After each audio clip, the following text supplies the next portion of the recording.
case, I think getting the quarter panel to roughly fit is the way to go at this point.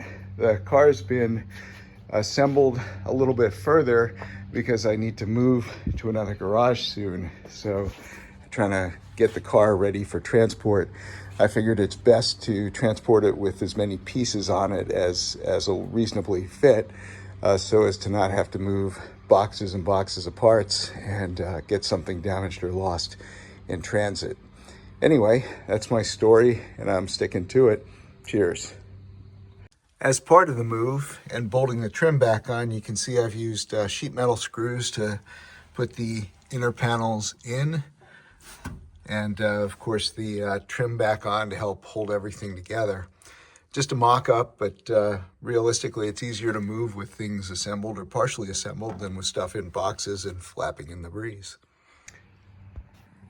So in further move to assemble the car in order to move it, I put the trunk materials back in.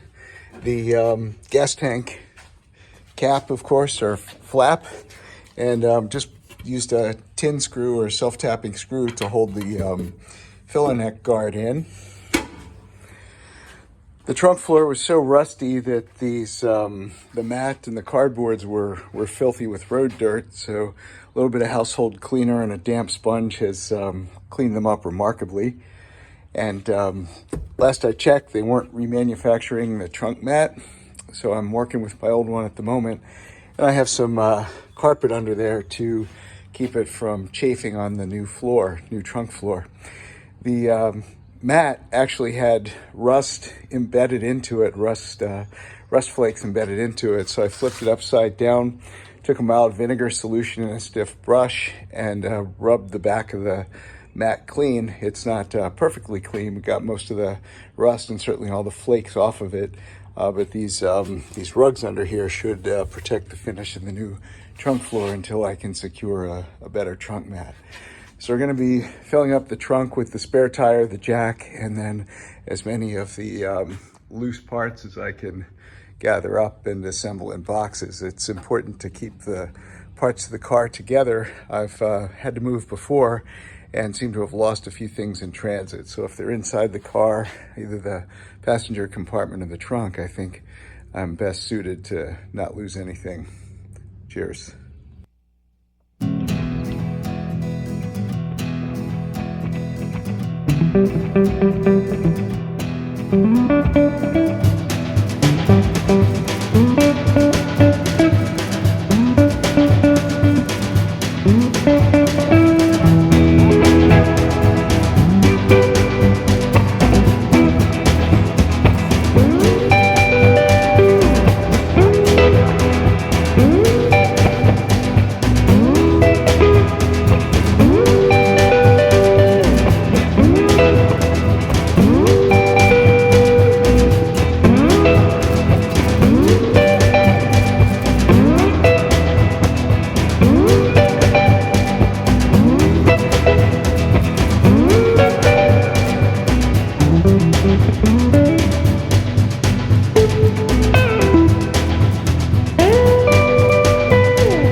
So here we are, finally moved the Bel Airror in.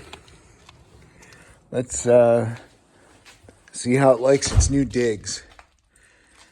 So you can see we've had to resort to some screws to hold the patch panels on, and we've filled it up with all sorts of parts. Let's see here. So much so that I have it on jack stands to keep from sagging out the rear leaf springs. There you go. A little bit of stuff I've acquired over the years. Amazed how much stuff you get over time when you have to up and move. If you ever get the chance to move, don't.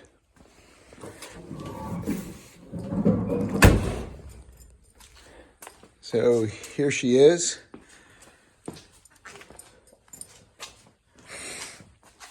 Got a whole back seat full of parts and accessories. Nice place for my backup drives and documentation down there in the corner. course, she still doesn't start and run, but every so often we do turn the engine over just to make sure everything's safe and sound.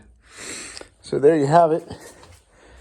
Hopefully a little later this winter, we'll get her unpacked, get the parts, the spare parts and the seats up in the loft for storage so we can weld without setting anything on fire. And maybe we can finish up that quarter panel and fender skirt and move on towards the front of the car.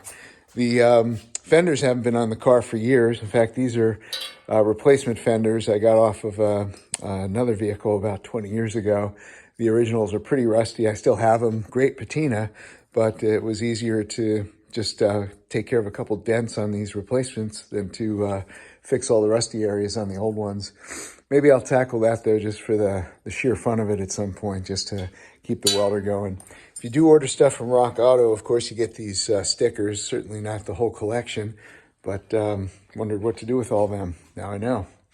All right, well, more to come. Stay tuned, and thanks for watching.